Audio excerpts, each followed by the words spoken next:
Alright, what is going on, y'all? This is a video that has been a long time coming. It is one that I have needed to make, and it's one that I am finally going to make. So if you've watched my channel, my videos for a decent length of time, you will know that I have praised the decade of the 1960s as the golden age of baseball. Sometimes people will wonder why it is, and I'm able to give them a lot of reasons.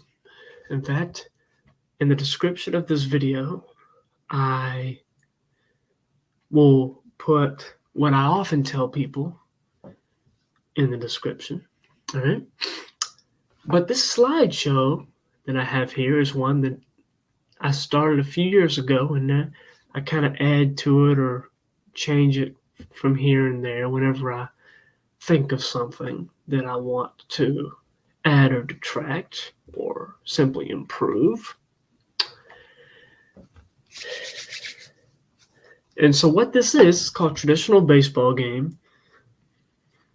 And what it is this is kind of the cultivation of my mission to find the perfect baseball ideal.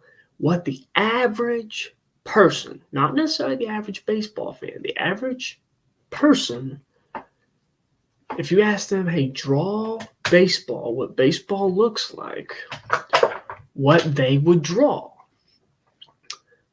And over time, as I continued to research and think about it, I came to the conclusion that the 1960s would more closely resemble what those people would draw better than any other era of baseball. Okay? Now, I'm not here to debate with you if it's correct or incorrect. It's not what this is. These is my findings. All right? And believe me, I've done a heck of a lot of research on some of the most minute little bitty details that you're going to find out about in this video, and you're going to think, why would you even think about that? Like, why would you even think of that as a detail? But I have. All right? And so I hope that you'll be able to appreciate the time that I've taken to put all this together, and that you'll possibly agree with me that the 1960s was the golden age of baseball, at least in the aesthetic sense, if not in other senses as well. But this is also definitely not to detract from other eras that have also been great. I don't want to take away from other eras, nor do I intend to necessarily promote the 60s. This is simply a report of my findings. And all this stuff could be subject to change. I mean, I never know what I'll learn next. Right? But part of the reason I've taken a little bit to wait before I've made this video was to make sure I have as much as I can. So I have a few things here that if I need to show you things for a visual, then I can. But I can also share my screen here. That's why I'm doing this on StreamYard, so I can share my screen and show you things and give you a really good visual as to what the golden age of baseball truly did and would look like. Okay? And so we start this plunge into the venue in which the game is played, the ballpark. You'll see right there, these pictures that you see are of Golden Park in Columbus, Georgia. It's 10 minutes away from me. It's a historic ballpark, and it's a pretty basic ballpark. I mean, see the grandstand right there. It's pretty simple. Symmetrical dimensions. A lot of dark green that you see. Green. There aren't green seats. Typically green, you're going to have green seats. I mean, a lot of specifics of a traditional baseball park. You're going to have a grand exterior. You're going to have red brick in the exterior. And then you're going to have dark green in the interior. Your green seats, green exposed steel, green grass, maybe green walls. I mean, Wrigley Field, you have a brick wall with ivy. And Fenway Park, you have a green monster in left field. And you have different things in different ballparks. Now, of course, places like Dodger Stadium, they don't have this, but they're still a fine venue for baseball. But a lot of the older ballparks, you'll notice a lot of these details in different ways. Natural grass, except for there's an exception that we will get to. And you could probably figure out that exception pretty easily. Standard dirt infield base path and pitcher's mound. There's no exceptions to that in this video. On special days such as opening day, 4th of July, postseason, or other days, decorate it with bunting around. If you don't know what bunting is, you know what it is. It's that semicircle that looks like an American flag, red, white, and blue stripes with stars on it. Sometimes it doesn't have stars. You would know it if you saw it. You just look it up, and you could find it pretty easily. I mean, heck, I'll find it for you right now. I mean, here. I mean, you see, that's what bunting is, right? So, pretty simple, right?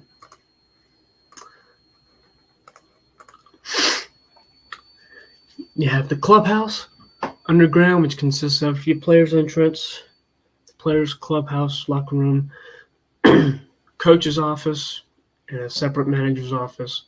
Make sure you have an umpire's room, umpire dressing room, training room on each side, showers on each side, uniform and equipment storage room, restrooms, preferably one near the dugout and one in the clubhouse. And, of course, a runway, so you can get from the dugout to the clubhouse. Somewhere near the dugout, you'll have a cow femur for boning your bats. Historically, if you rub a wooden baseball bat on a big old bone, it'll harden the wood, and you can hit the ball harder. Bubble gum and sunflower seeds. Double Bubble and David are the most iconic brands of those two products. So that's typically what you'll have in the dugout. And dugout, yes, in the ground dugout that you go downstairs. None of this field level stuff. This is just a list of potential renovations that could make it Golden Park to reach these ideals even more. But I mean, Golden Park, it's been around since 1926. I mean, it's fine the way it is for the most part. I mean, you look at it, it's nice. I have a lot of my games here. It doesn't have these lights behind home plate anymore. It has some newer fluorescent lights underneath the roof. But, I mean, you can still walk in and see a lot of the old school feels about it. Not as much as, say, Rickwood Field in Birmingham, but you can still notice it. You have the players' clubhouses out here, and ideally you have them underground, in these places, and there's a runway that allows you to go in and out. But you don't have that here. There's a parking lot right here. Of course, you want to have a separate parking lot for your on-field personnel. Let's see. So when you're in the ballpark, you want to eat something. Well, pretty simple. Your hot dogs are going to be a staple of classic ballpark fare. Your sides of peanuts, Cracker Jacks in these kind of boxes right here. All right, they got some new age looking boxes. These are the box right here. This box. Told you, eat the smallest little details, even the look of the box. Not in a bag, a box. You can have standard popcorn too. That's fine. Nachos, pretzels, some candy. ice cream, but ideally you have those in a mini helmet, or you can get frozen lemonade. Mini helmets. That's these things. You've seen these before. And they have a flat bottom, so you can sit down and you can hold it by the brim and you can eat it. It's cool stuff. Right? Funnel cake, and then you'll have soft drinks and beer. I'm not an alcoholic drinker, but something that you should know, not everything in this slideshow, in this presentation, are my personal preferences, right? Please do not confuse this slideshow with being what I like. This slideshow is not representing what I like. This is representing the ideals and the golden age of baseball. Some of these might be my preferences. Some may not be, right? Beer is certainly not my preference, but I know it's a staple in ballpark fare, so it's here. Right? Some other ambiance you'll find in the ballpark. Your music is going to be from a live organist. You're not going to have any canned new age stuff. If you don't know what organ music is, next time you go to a baseball game, listen for that piano sounding music. That's what it is. It's pretty recognizable. You'll have your roaming vendors helping to sell concessions. You'll have at least one team store selling some merchandise. Scorecards contains your roster, your scorecard, team information, and they come with this short little pencil for scoring. It's not in here, but you know what I'm talking about.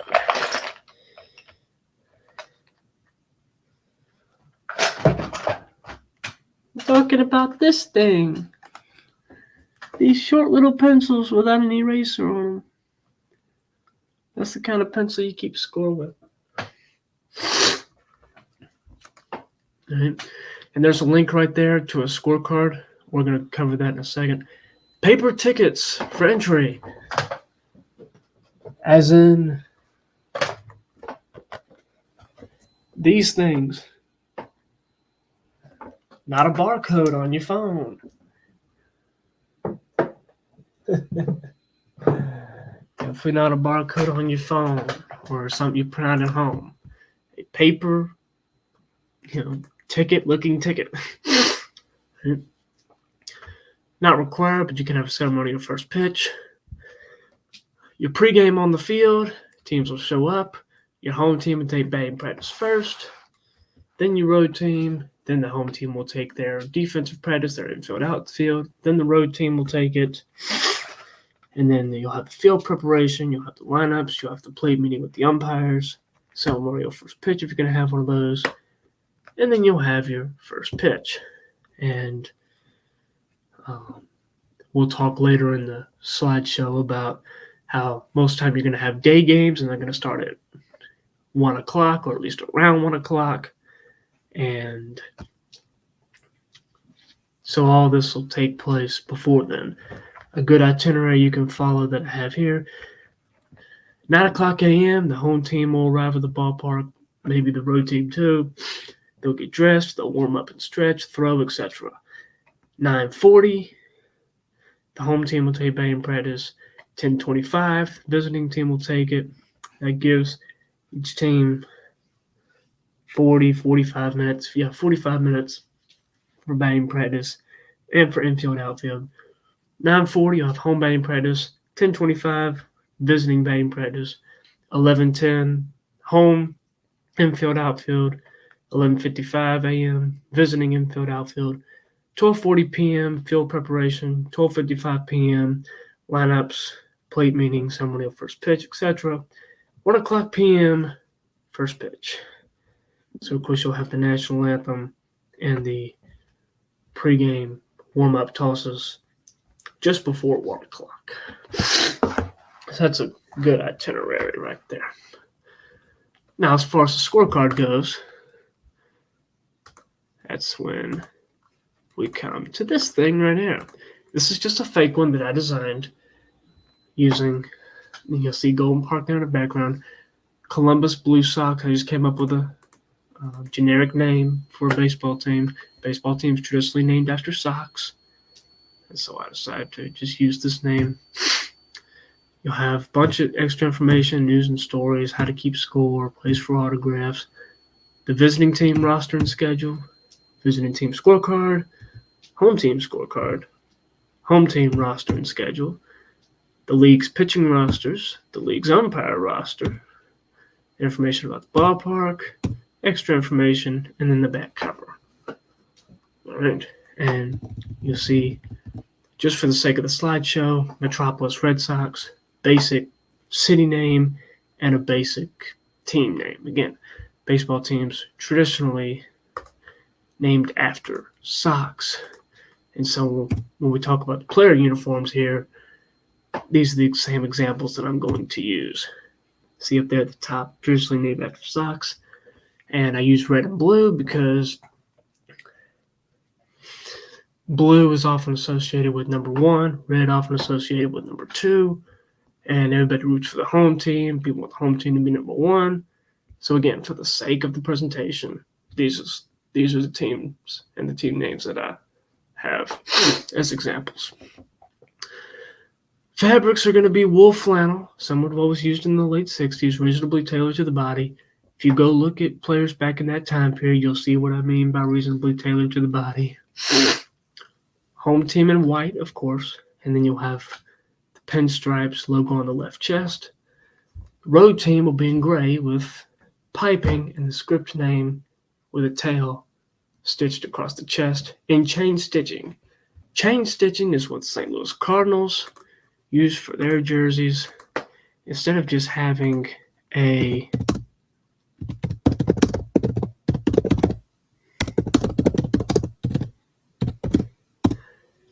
like an S and then a T that they put on there, they actually stitch it right into the uniform. All right. This is chain stitching right here. You see, it's not like they just took a fabric A and then put it on the jersey. They actually stitched it directly into it, into the jersey. All right. So it makes it a very iconic look.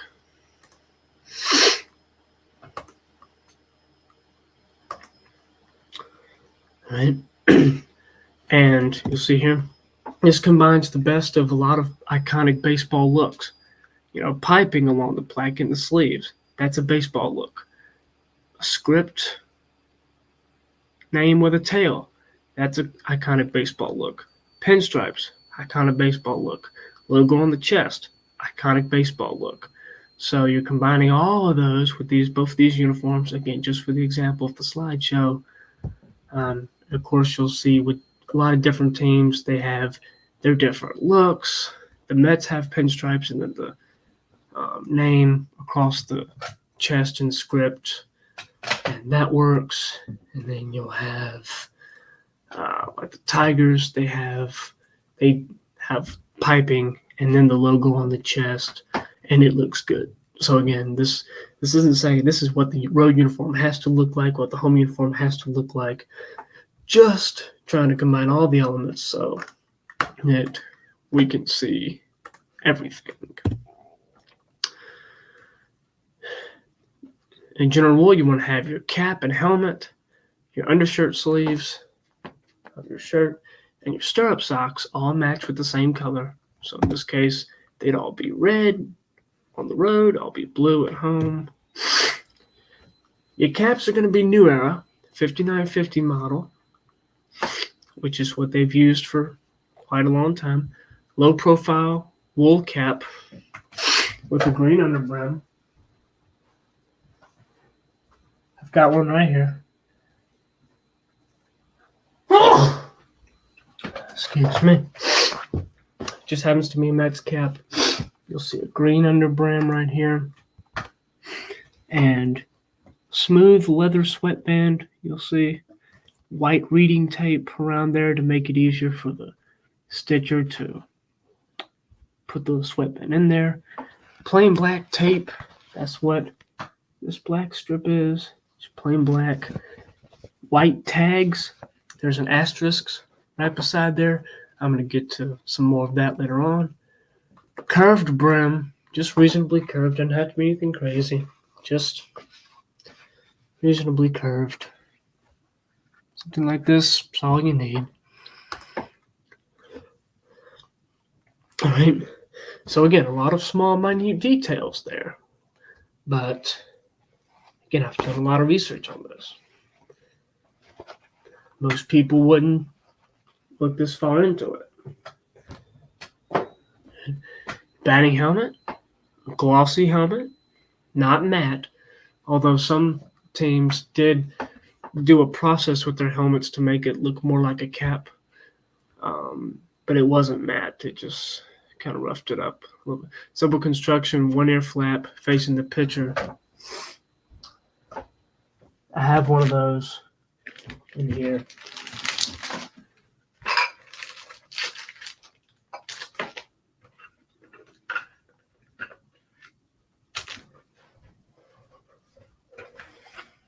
It's this batting helmet right here. See? One air flap right here. To me, this helmet just screams baseball. Well, to a lot of people, I'm sure it does. All right.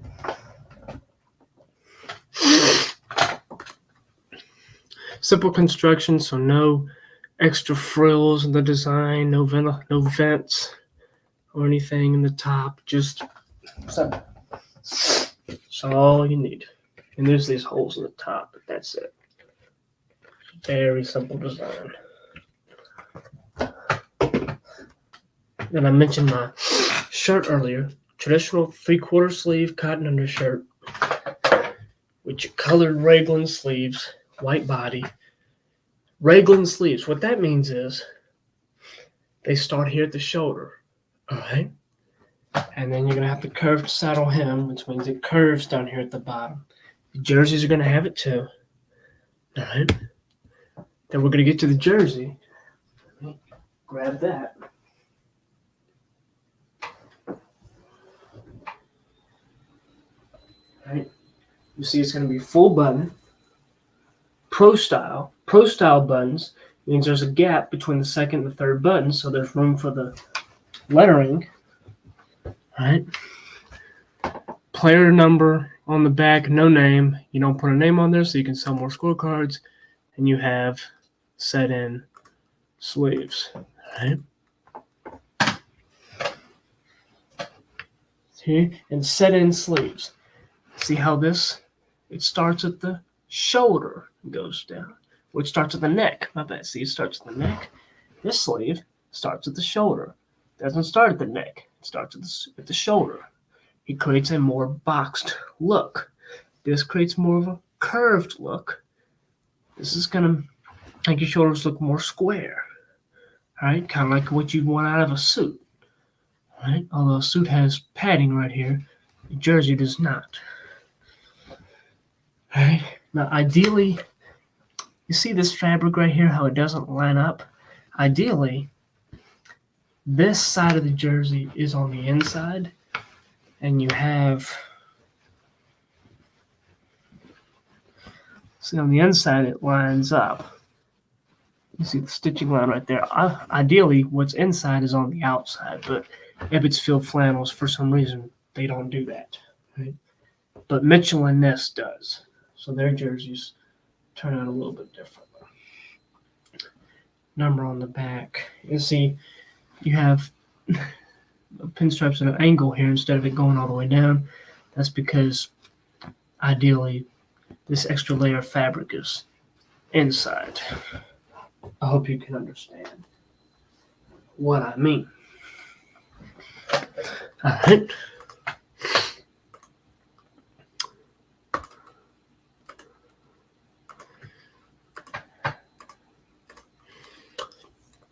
All right, and then the buttons are the same color.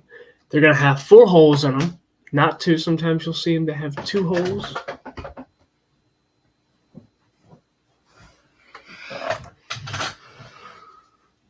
See, it has 4, not 2. but four. Four is a standard. All right. Button slots. This is something else that Ebbets Field doesn't get right. The button slots should ideally be vertical. You see here? They are horizontal. Ideally, they're vertical, so they're easier to button up. There's one exception, and it's the very top button. The very top button should indeed be horizontal, and that's to keep it from coming undone so easily. But the rest of them you make vertical. But again, Ebbets Field Flannels, for whatever reason, doesn't make their jerseys that way. Wish they would. It's just one of the many details that I've learned about that is how ideal baseball is. All right. Zipper front pants. Well, I've seen button front pants too. I guess that really doesn't matter.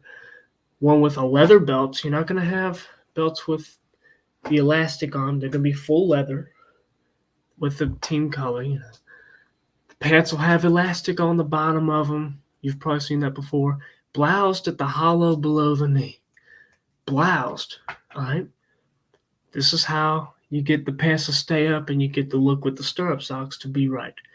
All right, wool stirrup socks, worn over white cotton sanitary socks. Now the Oakland A's, they had yellow sanitary socks. That's fine. Blouse with the pants at the hollow below the knee. The cut of the stirrup sock. First of all,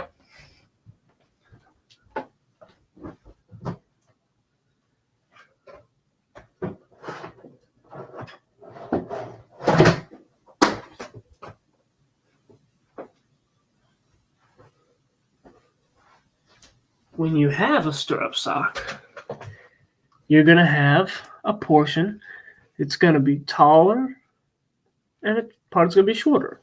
The shorter part goes in the front. The taller part goes in the back. All right? So you got to keep that in mind first.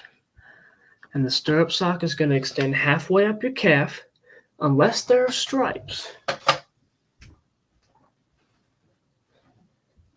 If there are stripes, the cut can be lower to allow for them to show better. Because if you try to stretch up the striped socks too far, then they'll end up under the pants or over the knee, and then you can't see them. All right? As far as what blousing is, well, I don't have the illustration here.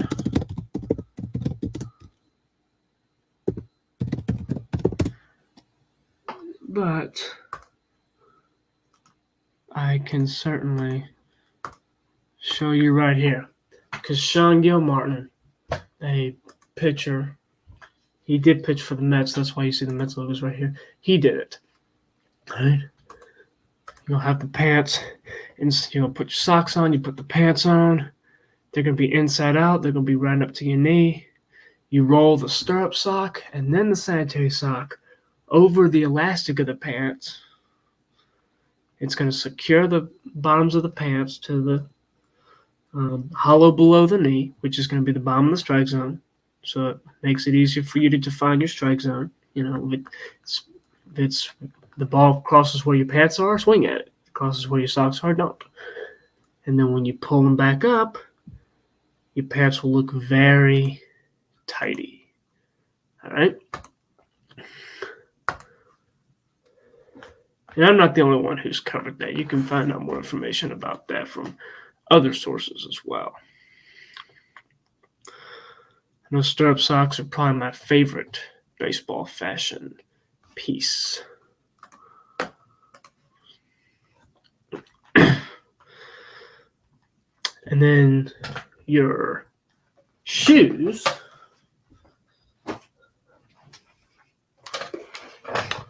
This right here. All black leather with this flap that covers up the knot of the laces. Now the Oakland A's have white, that's fine. Most times it's going to be black. Ideally the bottom is black too, but you see you have the spikes right there. Spikes don't really matter, but metal spikes. These have kind of the combination of 3 in each dish right there, and they're riveted in. Spikes today, they're kind of individual spikes. Doesn't really matter, just something simple. A very important part, no manufacturers or league logos on the player uniforms. No Nike swoosh, no MLB logo, no none of that. Just allow for the team persona to take over the uniform, and it doesn't need to be sullied by anyone else. Players come and go, but the uniform is often the most consistent. I mentioned the tags, the white tags on the cap. Combining a few different kinds, all right? In the 60s, they had this. It mentioned details, DuPont visor, weatherized, pre-shunk, and perspiration proof.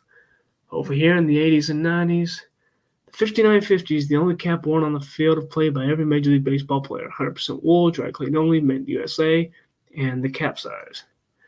This tag right here with a nice New Era script. New Era cap logo right there since 1920. The 5950 Pro Model 100% wool. And you see the leather sweatband and the white tag, the white reading tape and the plain black tape right there as well.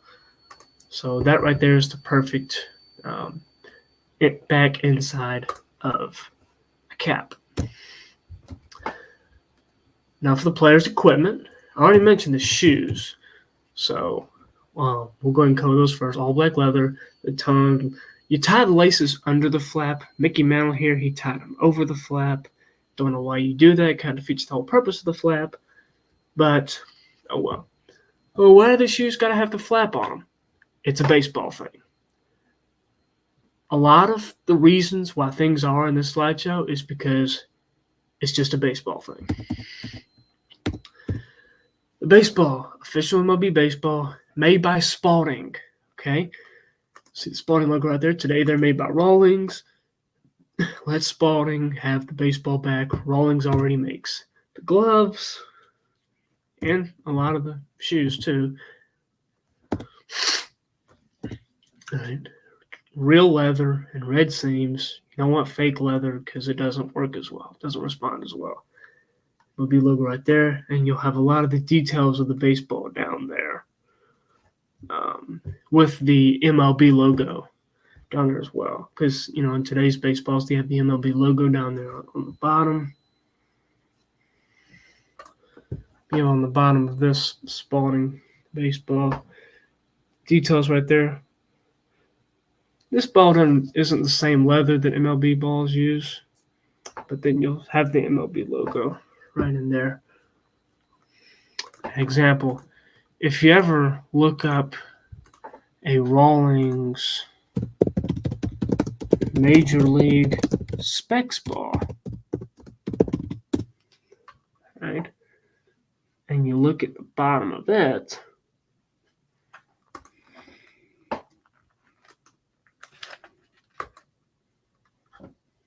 well, as if I can get it.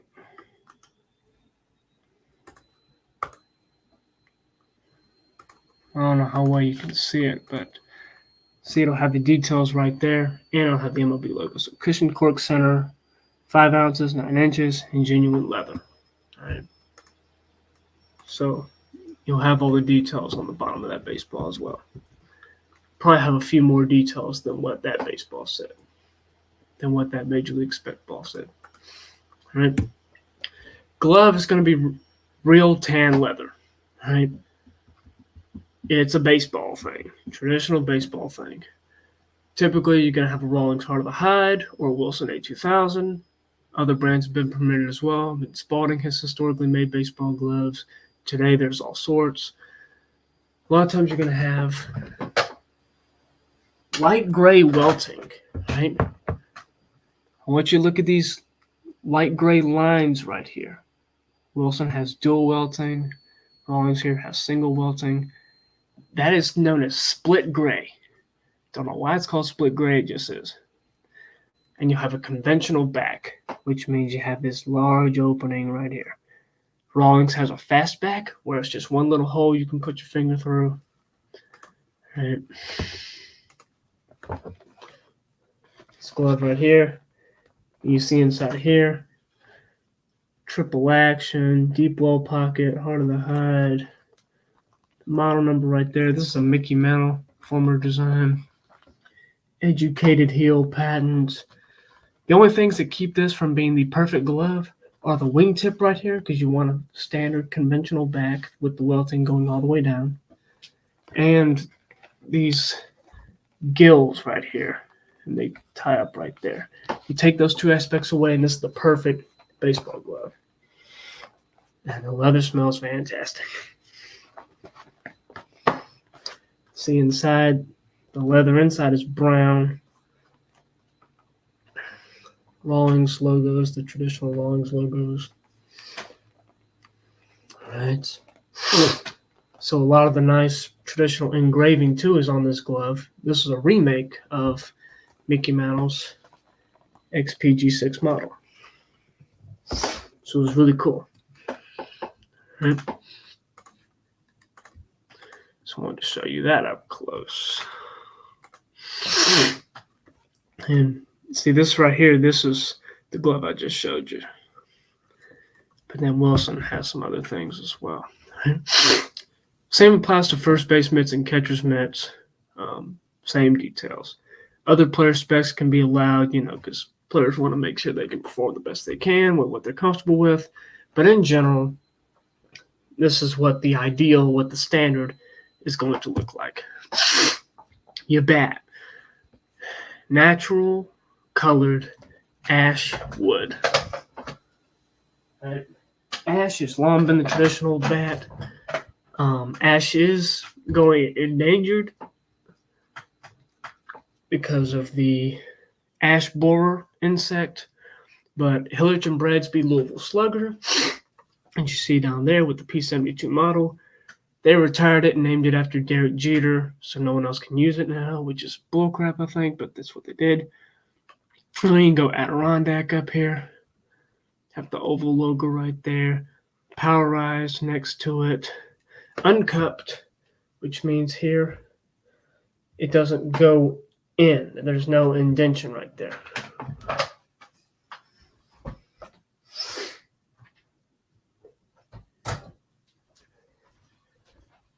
This bat right here, see, it has the indentation in there. This one does not. Other player specs can be allowed. Pound tar allowed. P72 because this is the P72 it's next to.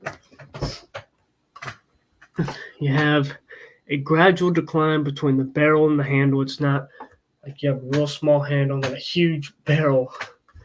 It's an evenly balanced bat for the most part.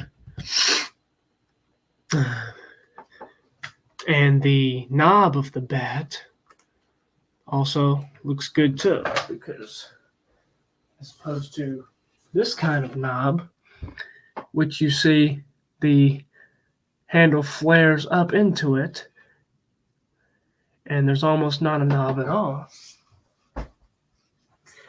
This one,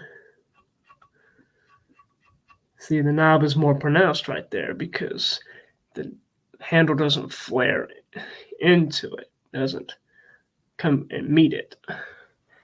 If you can see that detail, right?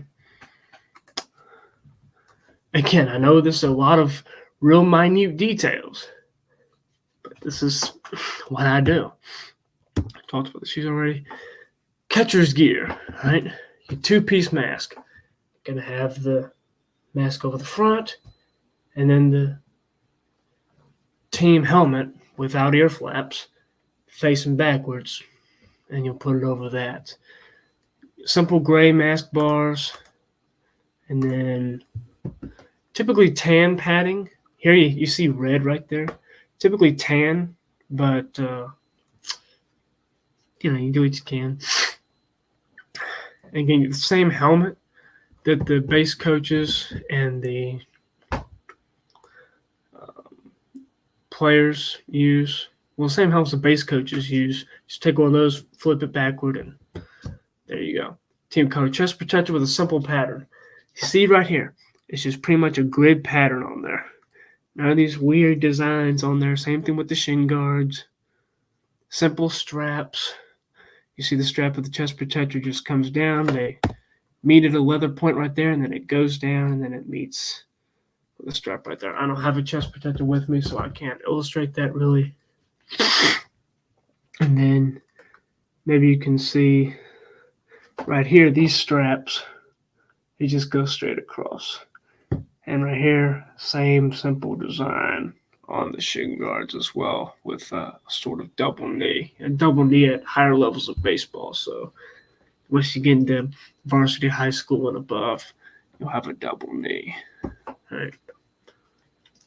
And then some catchers will have those knee savers, which are cushioning they put on the back of the shin guards. Historically, those are fairly new, but those are okay too, I guess. And of course, you got to have umpires to play the game. Talk about those uniforms. Same specifications as the cap, except you're going to crease the upper crown.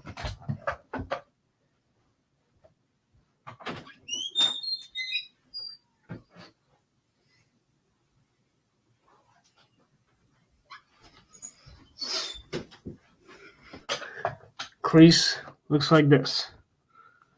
See how there's the line right there where it's creased in? That's what that is.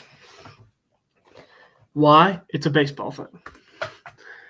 4 or 6 stitch brim. All right. When we're talking about stitches.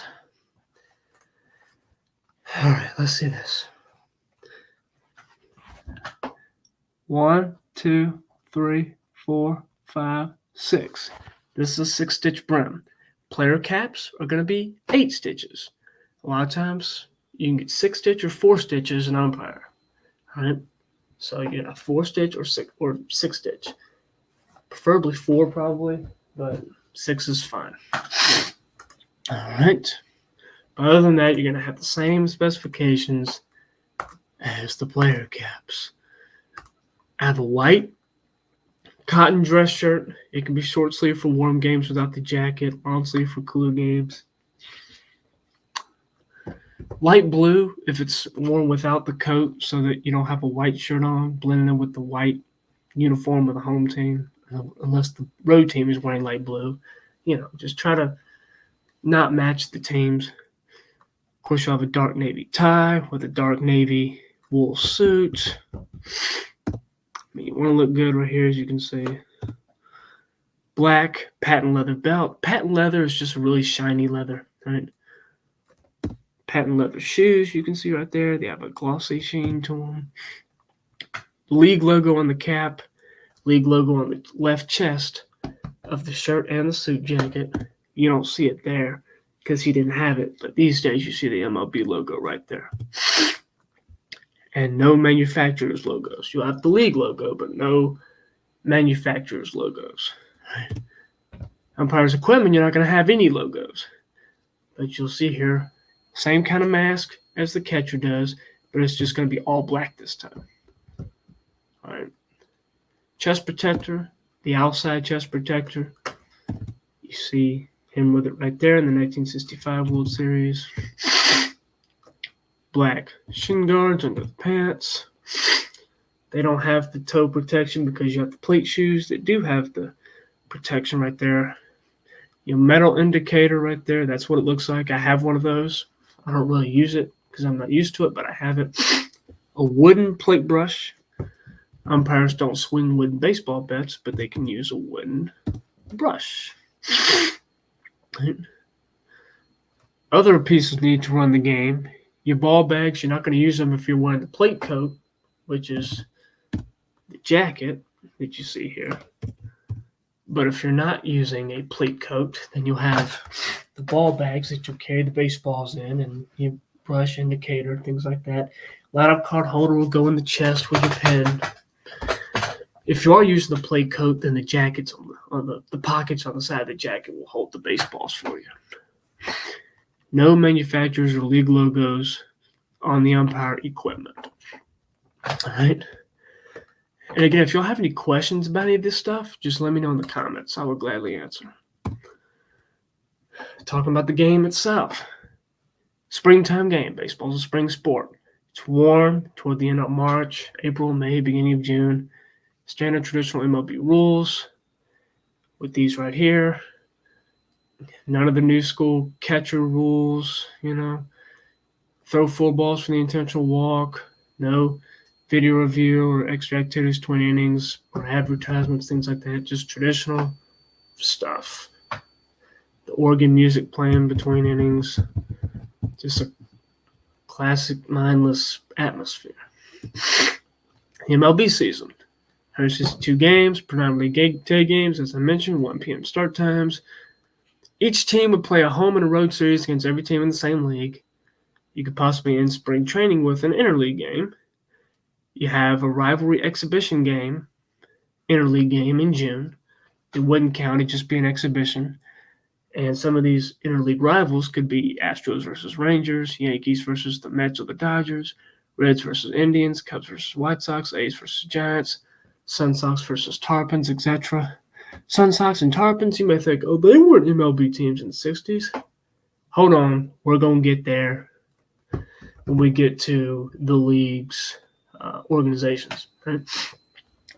Opening day is on the afternoon of either the last Sunday of March or the first Sunday of April, whichever one is the closest to the time the month switches. Right? You want to start as close to that as possible. Cincinnati Reds have always started the season at home pretty much, so they're going to start the season at home. The previous World Series champion can wear gold-trimmed uniforms and other decorations at the home opener, although you don't have to. Traditional statistics only, pretty much. If you want to do the holidays with Mother's Day having pink, Father's Day light blue, 4th of July with red, white, and blue, that's cool stuff. Home Run Derby, you're going to have that on Monday of the All-Star Week.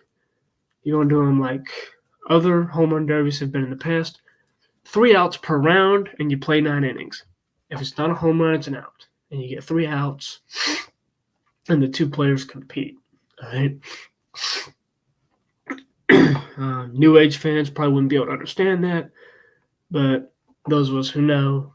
Right?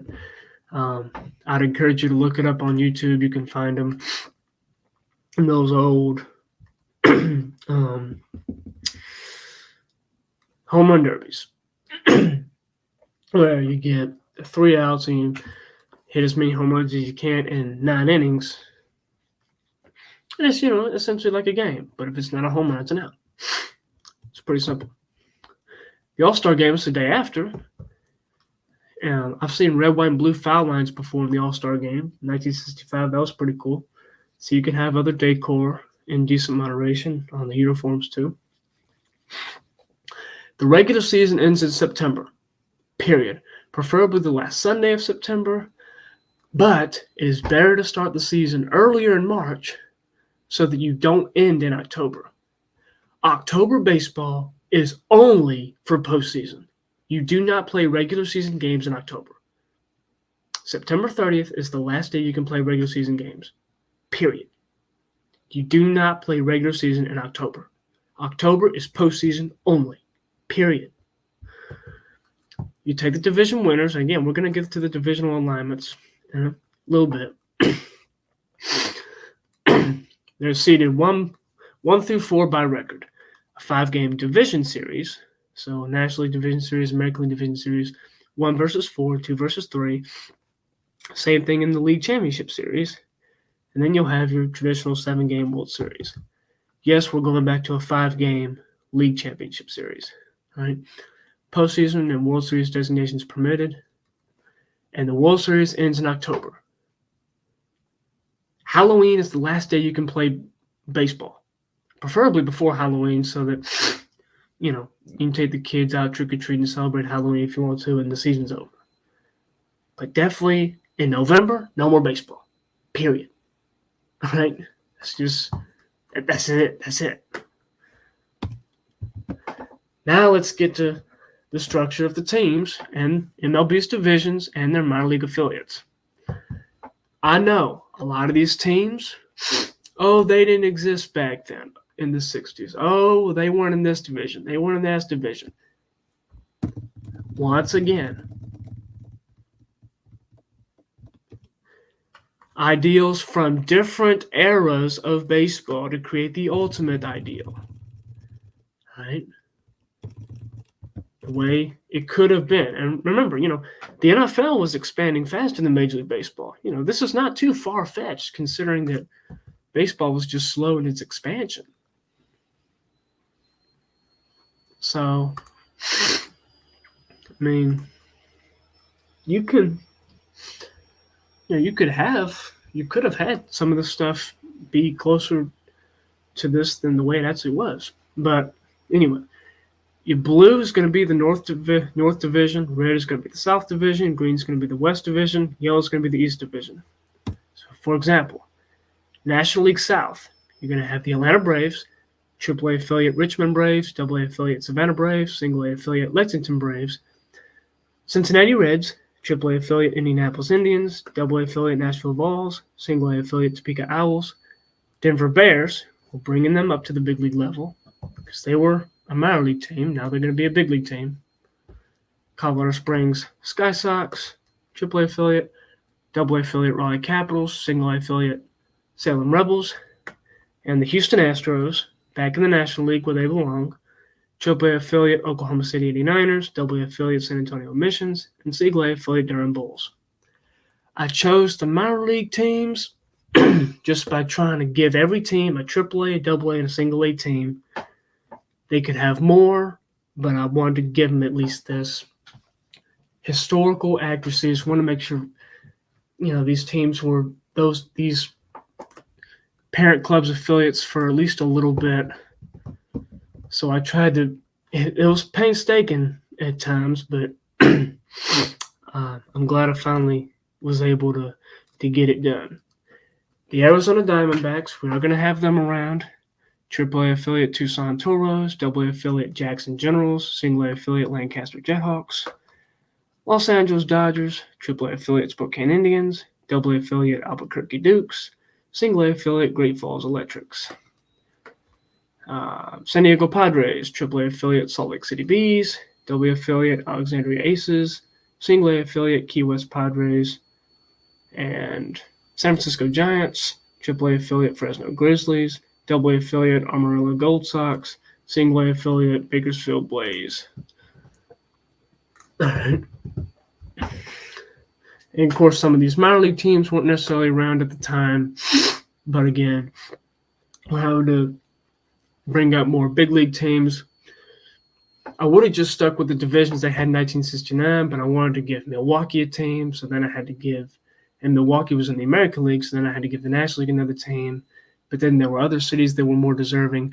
So essentially, there's 32 teams in this alignment, right? Which I don't see as an issue. More teams, you have more chances to go to postseason, more chances for more players to play. I see it as good all the way around. You're still not rewarding mediocrity, and to me, it's still not an unmanageable number of teams.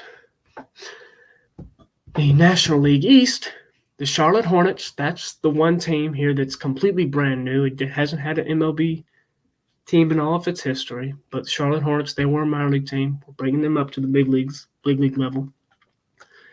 AAA affiliate Norfolk Tides, AA affiliate Huntsville Stars, single A affiliate Charleston Rainbows, Chicago Cubs, AAA affiliate Iowa Cubs, AA affiliate Springfield Cubs, single A affiliate Quincy Cubs. That's an easy one. Miami Sun Sox, AAA affiliate New Orleans Pelicans, AA affiliate Pensacola Flyers, single A affiliate Kane County Cougars. And the St. Louis Cardinals, AAA affiliate Tulsa Oilers, AA affiliate Arkansas Travelers, Single A affiliate Billings Mustangs. The National League North, Montreal Expos, AAA affiliate Winnipeg Whips, AA affiliate Quebec Carnivals, and Single A affiliate Watertown Expos. New York Mets, AAA affiliate Jacksonville Suns, AA affiliate Memphis Blues, Single A affiliate Auburn Mets. Philadelphia Phillies, AAA affiliate Buffalo Bisons, AA affiliate Reading or Reading Phillies, Single A affiliate Eugene Emeralds, and the Pittsburgh Pirates, AAA affiliate Columbus Jets, AA affiliate Macon Peaches, Single A affiliate Asheville Tourists.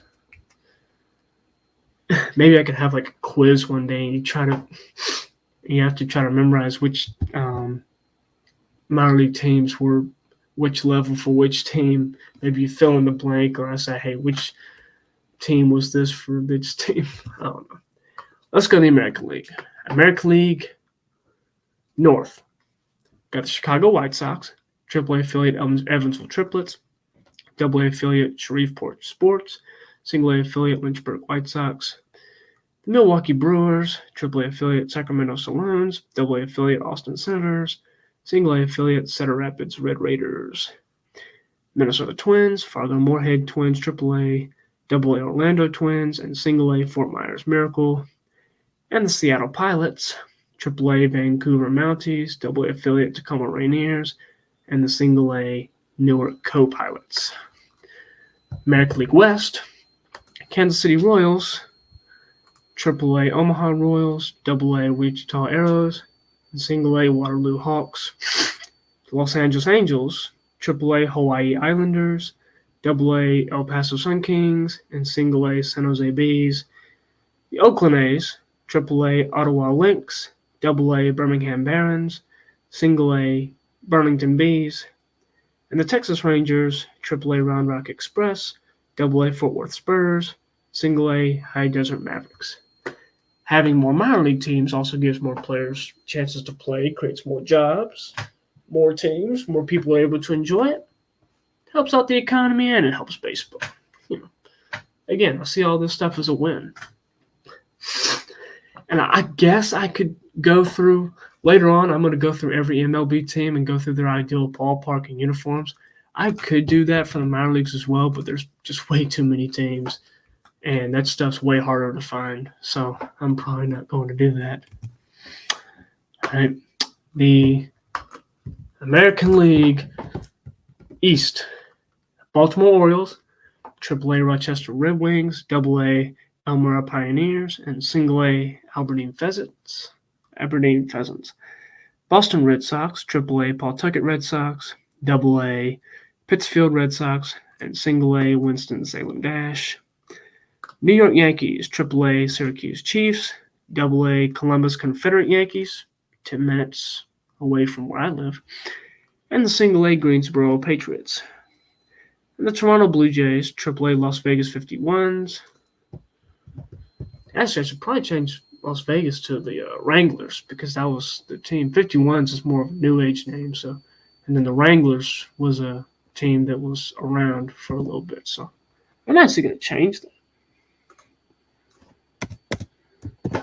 See, this is an ongoing project.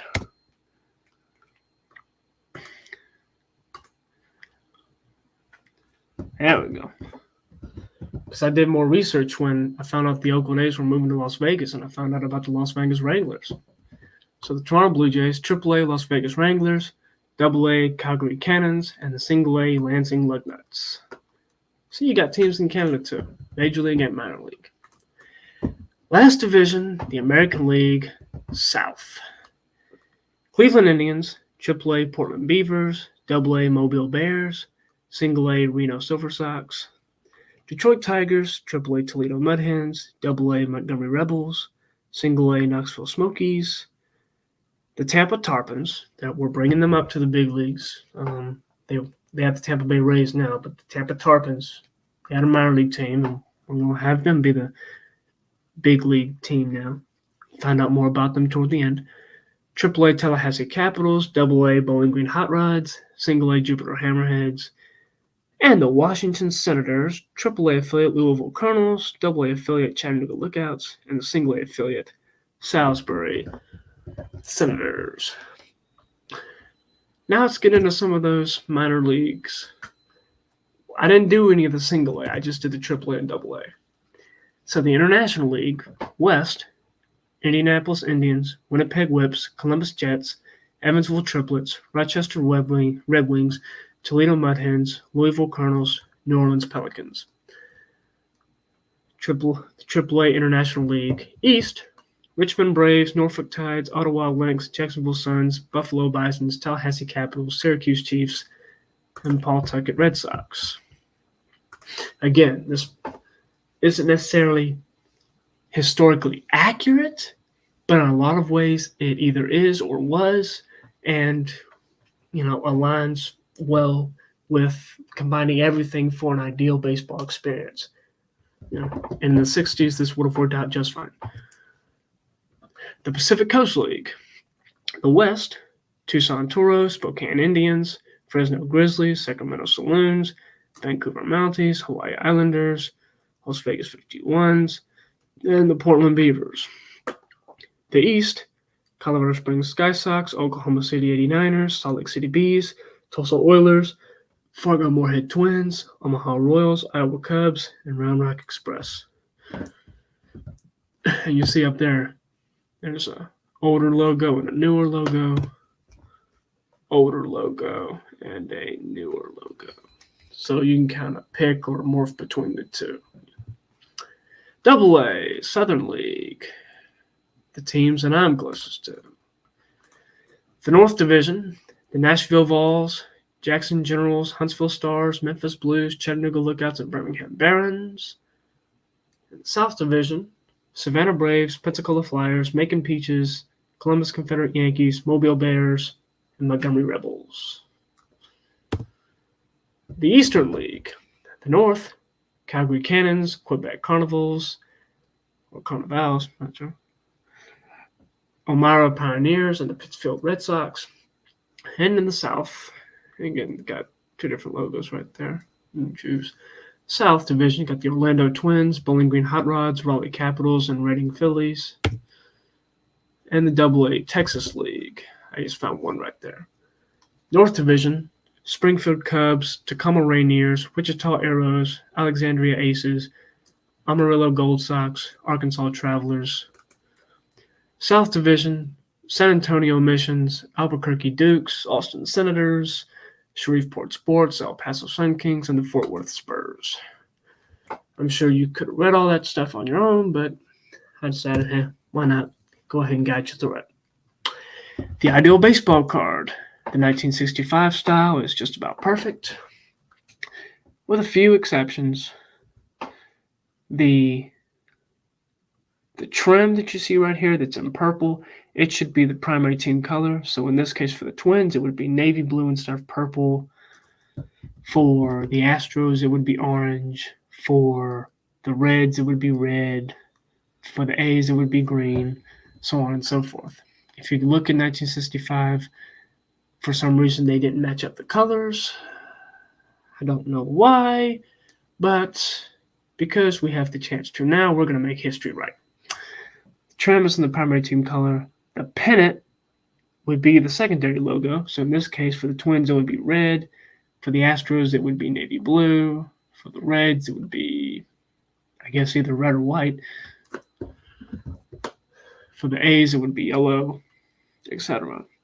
And then the primary team logo. So the Twins could have a different logo right there. For the Astros, it would be that Atom Astrodome logo. For the A's, it would be Oakland A Athletics or Oakland A's, and then have the A in the middle, maybe the white shoes with it too.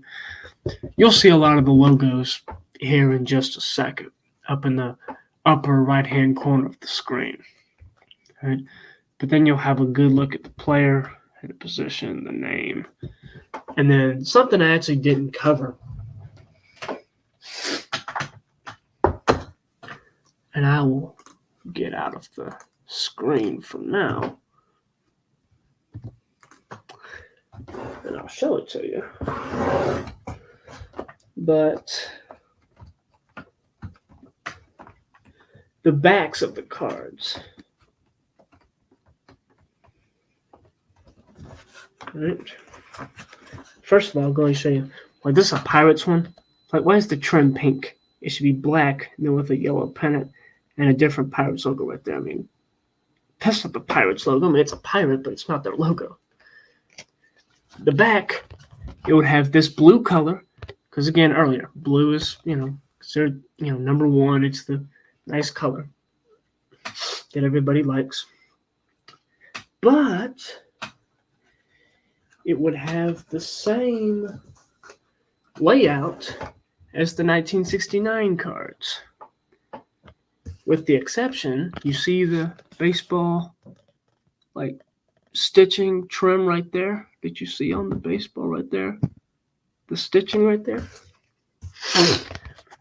Up here, you make the circle with the card number big enough to where you can put that in there. And then you make this blue. So basically, take this back. You don't even need this illustration unless you just want it. Make it this color blue.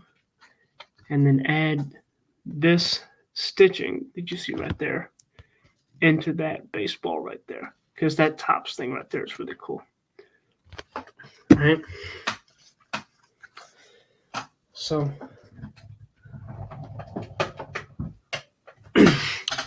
there is that. Now, let's get on to possibly the most entertaining part of the entire show. What would your favorite team look like in the traditional realm? Start with the Arizona Diamondbacks. We've taken their current uniforms pretty much, and we're going to recolor them. They're going to be purple and dark green. Charcoal gray road uniforms, since that's unique to them. Play at Phoenix Municipal Stadium. Just expand it because obviously that's not big enough. But that logo right there looks nice. Atlanta Braves. Fulton County Stadium.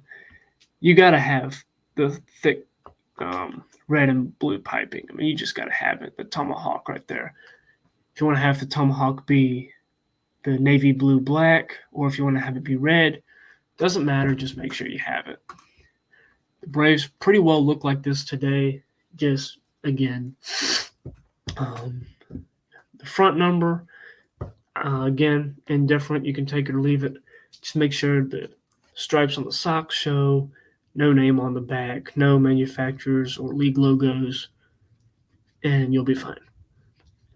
And you follow all the uniform specifications. But that's just assumed to do this. And the TP in left field is really cool. Baltimore Orioles, Memorial Stadium, and the late 60s look.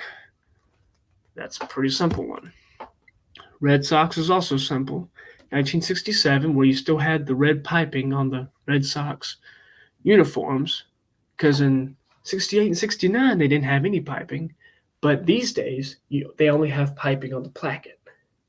Whereas in 67, they had on the placket, the neck, and then 2 on the sleeves, like they do right here. And that's what you want. You want the socks, the striped socks to show. The road uniform, 67, Boston was just a navy. 68 and 69, it had red trimmer on the Boston. Just pick one. I don't really care. Here's what the Charlotte Hornets look like. We're going to take this look, and we're going to replace the navy blue with purple, just to make it unique for them. Nice logo right there. We're going to expand Griffith Park right there. This is what they're going to look like. Nice script right there on the jersey. Really like that. Cubs is simple. 1970 uniform, because in 69, the blue circle around the Cubs logo on the jersey wasn't thick enough. In 1970, it got thicker. Wrigley Field, before the video boards, you can have the lights, but just not the video boards, and the bullpen's still on the field. That's something else about a classic ballpark. The bullpens are on the side of the field in foul territory. That's always nice. Chicago White Sox. Again, you can see up here the primary logos. Black and white. They should be in black and white. Comiskey Park. You take the current home uniform and take all the gray out of it. You take the 1969 road uniform and whatever's blue, you make it black, but just take the stripes off the socks. I mean, I took this picture right here. I pretty well just took the picture and then I turned the hue to black and white, and that's it. So just take this right here, take the stripes off the socks, and there you go. You're good. Cincinnati Reds, Crosley Field. The uniform right here, the home uniform, pretty simple. Road uniform, too. In the 1970 World Series, they took the white trim off of the Cincinnati, and it was just red. And then they kept it into the 1971 season. 1972, that's when they switched to polyester, and they took the buttons and the belts off the uniform. So 1971 is the perfect year for the uniform for the Reds. Cleveland Indians, right? We're sticking with the Indians name because that's what they were in the golden age. You take the 60s look, mid to late 60s, you put Chief Wahoo on the cap, you put Cleveland on the road at Lakefront Stadium, feather edge stirrup stripes. If you look at pictures of them, they look similar to the Cardinals, but they are a little bit thinner, whereas the Cardinal stripes are thicker. If you look on like Google Images or Getty Images. I call this Lakefront Stadium rather than Municipal Stadium because there is a Municipal Stadium coming up later on that you don't want to confuse. The Denver Bears, again, we're bringing them up to the big leagues. We're replacing the navy blue with black, so you have a black and red team playing at Mile High Stadium. Good-looking uniform there. Pretty simple. Detroit Tigers back at Tiger Stadium. There's some of that bunting that I mentioned earlier. Nice logo.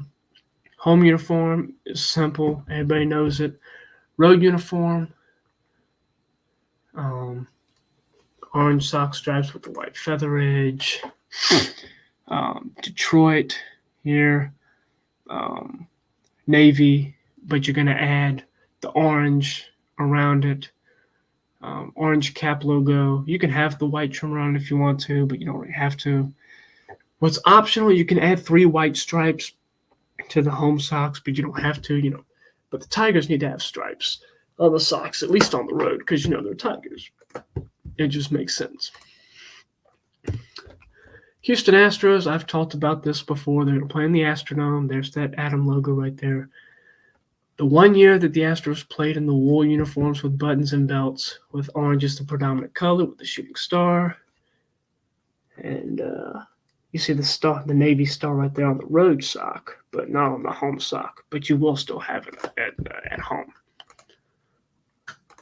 Actually, my face is in the way. There we go. We'll shift it right there. Now you can see a little bit better here. I'll back up a little bit so you can see. And then you can pause when you get to a team you want to see. Just in case you missed something with the home socks that you wanted to see.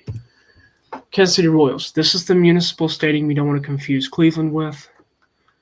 You take the original uniforms, probably 1970, so they don't have the MLB patch on the sleeve, because in 1969, the teams wore the MLB logo on them, so you don't want to have that.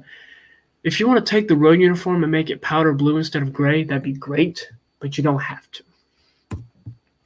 The LA Angels. Anaheim Stadium when it first opened, that big A was the scoreboard, looked great. You're going to have LA, not California, but Los Angeles, so you'll have LA. The halo on the cap looked great, looked magnificent. And then these socks, if you look, they're blue at the top and yellow and red on the bottom. All right? This can be hard to find pictures of, but they did wear this. at least at times in 1969 and in 1970. All right. In fact, I'm trying to see if I can get one here because I've saved some. Let me see here.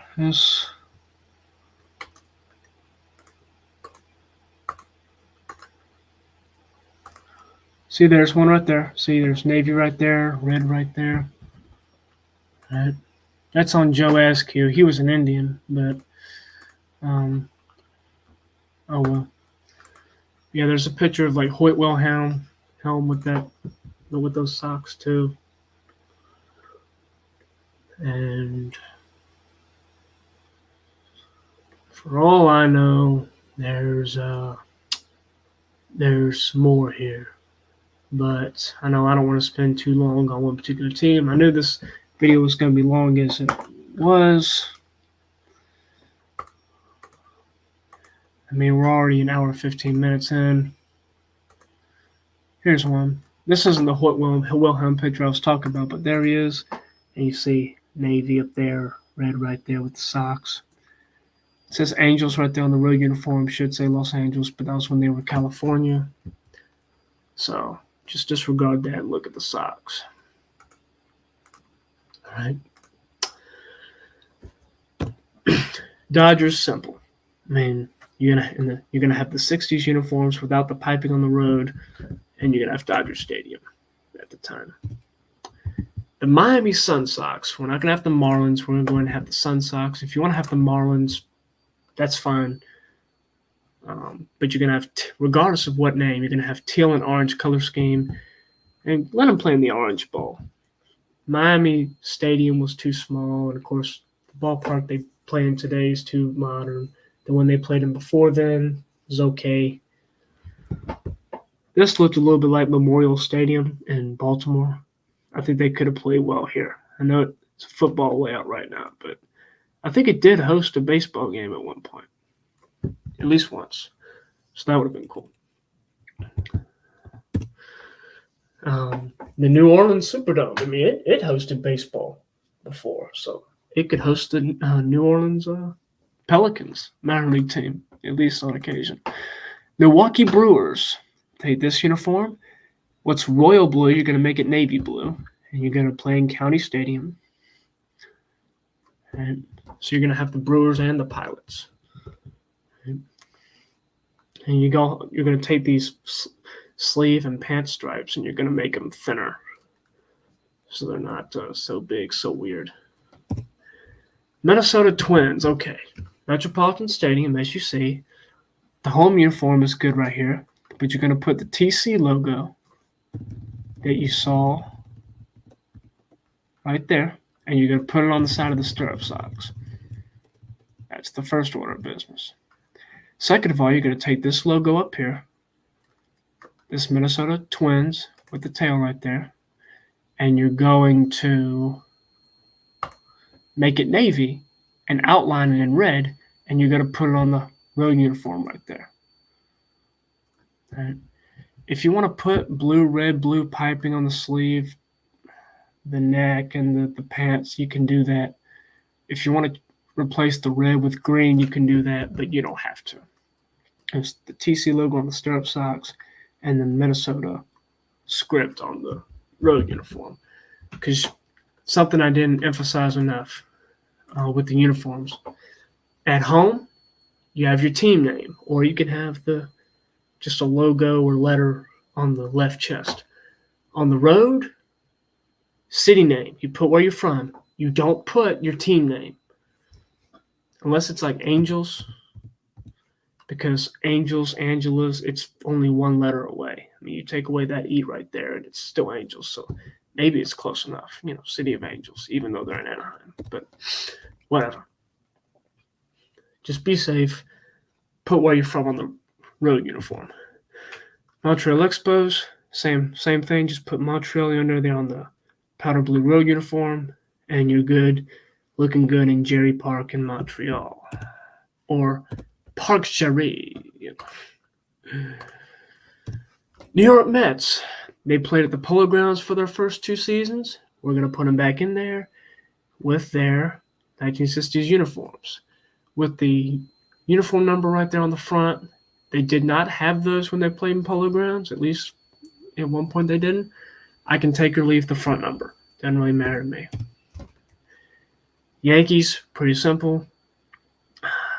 Same uniform they had during the 60s, same ballpark. The original Yankee Stadium before the 70s renovations. Oakland A's, Oakland Coliseum, before Mount Davis. It was actually a really nice looking ballpark. And you'll take the 1968 road jersey that said Oakland on it. You don't need the stripes on the socks because you already have white shoes and a yellow sanitary sock. You don't need stripes. The alternate uniform, this yellow one, will have the A's logo, and the home uniform will have the A's logo on it too.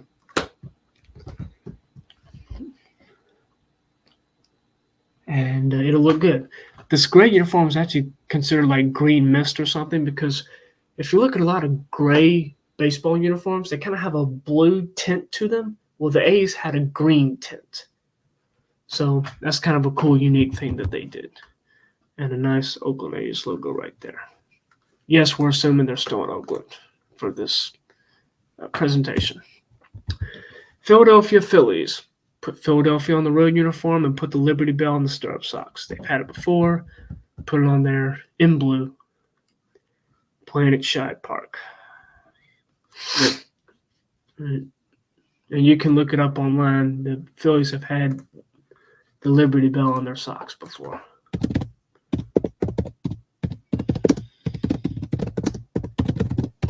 In fact, I could probably find it for you.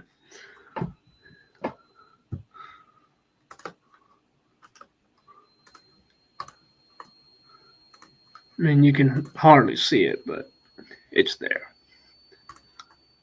I know it's a small picture. I apologize. Pittsburgh Pirates. Once again, Pittsburgh on the road uniform. Everything else is good. You got the stripes on the socks. You're at Forbes Field. Got a nice logo right there. At one point, I considered maybe having the 3 yellow stripes on the cap like they did in the late 70s and 80s. You could do that, but I guess I'd say play it safe and don't have that. I wouldn't have much of a problem with it. Same thing if you want to take off the front uniform number. Again, I can take it or leave it here. San Diego Padres, Jack Murphy Stadium. It looks really nice in that picture. You have the Padres uniform right here with the 3. It only shows 2 yellow stripes right there on the stirrup socks. You're actually going to have 3. And you're going to take the 1970 home uniform, but you're going to put the 1969 patch on the sleeve. One of my viewers, Rome Lives Dan, has expressed his like for that patch, and I like it too. And you're going to have the sand-colored road uniform, which no other team had.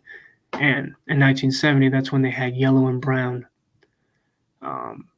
braiding on the neck, sleeve, and pants. So brown and yellow looks like a good, unique color scheme for the Padres. No other team had it, so run with it. San Francisco Giants. Make sure you got the triple orange stripes on the socks, and you're good. Candlestick Park before it expanded for football and before they put in artificial turf.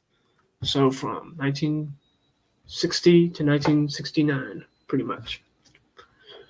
Also, make sure the dugouts are underground, because in the 60s they were level with the ground. Also, you want to make sure the dugouts are underground. You know, you got to take steps down in them. Seattle Pilots, they were only around for 1 year, so pretty much what you see here. Preferably take the MLB logo off the sleeves. You don't need the spring training uniform right here, so just look at the 2 on the left and the right.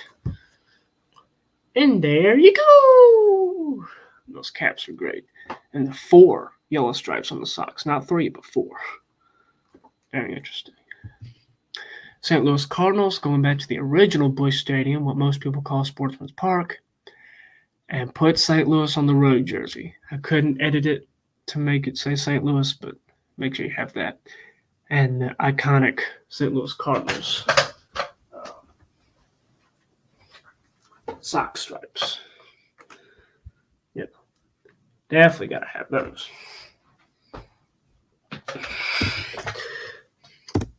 Tampa Tarpons, here we go. That's Pete Rose, but that's what the uniforms would look like. Say Tarpons right there on the road, gray road uniform. You could have them say Tampa. Expand Al Lopez Field. Or maybe there's a bigger place. I don't know. But it's kind of this crimson red and then like a dark blue teal kind of color. Interesting color scheme. This is the closest thing I can get to a logo right there. It's a cover of a scorecard. That's another thing. Baseball has different language. You don't have a locker room, you have a clubhouse. You don't have a program, you have a scorecard. Just, baseball lingo. You don't have cleats, you have spikes. And a lot of that stuff. But that stuff not just exclusive to an ideal or the golden age. That's pretty well universal. Texas Rangers, that's a nice logo right there. You go take the 1972 spring training uniforms. The spring training uniforms, not the regular season. Spring training, when they had the Senators uniforms and they ripped off the Senators stuff, put Rangers stuff. Just put Texas on the gray uniform, and you'll take the same cap.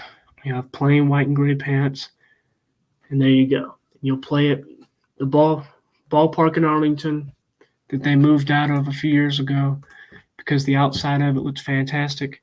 And the grandstand in right field right here, how it looks old school, just get the entire ballpark to look like that, except for center field. That looks nice right there. I think the Texas Rangers would have been a really nice-looking ball club had they, been around as long as other franchises. I think that would have been really cool. Two more. Toronto Blue Jays, Maple Leaf Stadium here. Could probably expand it. The current uniforms today look really good. The gray Toronto uniform, if you want to make this powder blue, no, you're not going to make the powder blue alternates the road uniform. All right? What you're going to do, you take the current gray road uniform and you make it powder blue if you want to.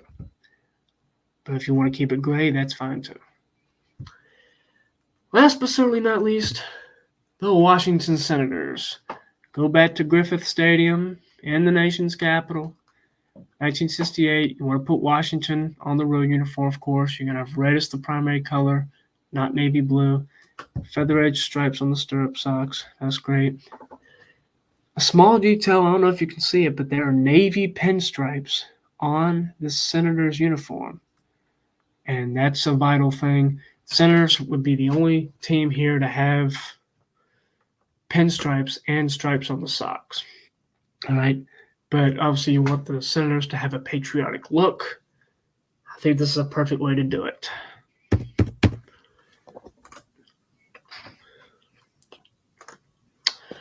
So, an hour and a half later, and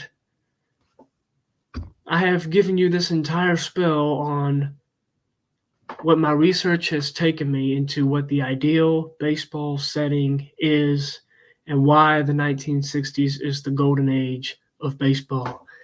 Again, if y'all have any questions, let me know in the comments. I see some people watching it live. I appreciate y'all being here. And I will finish by reading what I often tell people. This is going to be in the description too if you miss it. But I'm going to read what I often tell people when they ask me why the 60s is the golden age or what ideal baseball looks like or what I put in old baseball highlight videos from the 60s. So I'm going to read it right here. As this and a few other videos on YouTube successfully illustrate, Major League Baseball in the 1960s was the golden age of baseball. And that's for many reasons. I specialize in the aesthetics of the 60s era, so I'll cover that here. Every team played in great ballparks, whether they were in older classic ballparks, Phillies Shibe Park, Reds Crosley Field, Pirates Forbes Field, Tigers Namesake Stadium, White Sox Comiskey Park, Yankees' original namesake stadium, etc., or in more modern parks, Dodgers' namesake stadium, Giants' Candlestick Park, Astros' namesake dome, Angels' Anaheim Stadium, A's Oakland Coliseum, Twins' Metropolitan Stadium, Orioles Memorial Stadium, etc.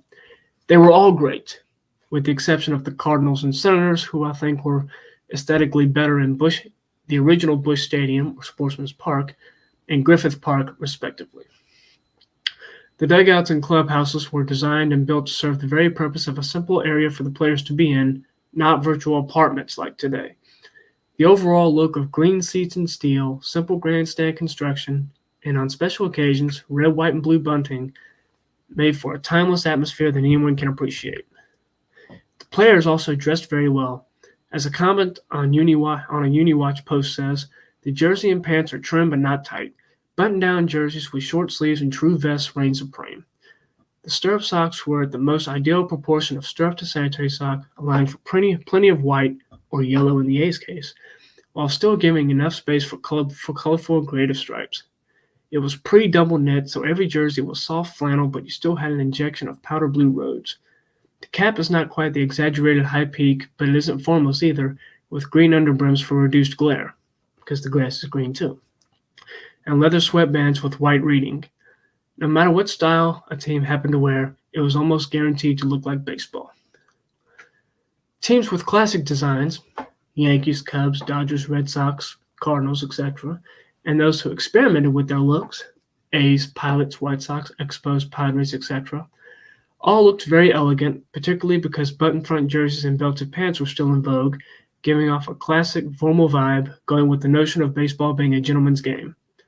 The umpires also looked their best, many times being outfitted in dark navy suits, caps, and black ties and dress shoes, with either white shirts or light blue, adding to the aforementioned formal and official vibe. The players not only dressed well, but the equipment they used, consisting of Hillerton Bradsby made Louisville Slugger or Adirondack Natural Color Ash wood bats, Rawlings, Wilson, or Spalding tan leather fielding gloves and mitts, the aforementioned black, or white in the A's case, leather spikes, simple construction batting helmets with one ear flap, which just seems to scream baseball to me, and catcher's equipment with simple patterns on the chest protector, shin guards, both of which preferably in team colors, and the steel bars of the mask, were also simple compared to today, but elegant. And that's just the aesthetics of that era, not to mention the caliber of players during that time. But I'll let others cover that. I hope my heaven is 1960s Major League Baseball when my time comes. All right. I know this is a lot of information to ingest, and it just turned midnight where I'm at. It's an hour and a half.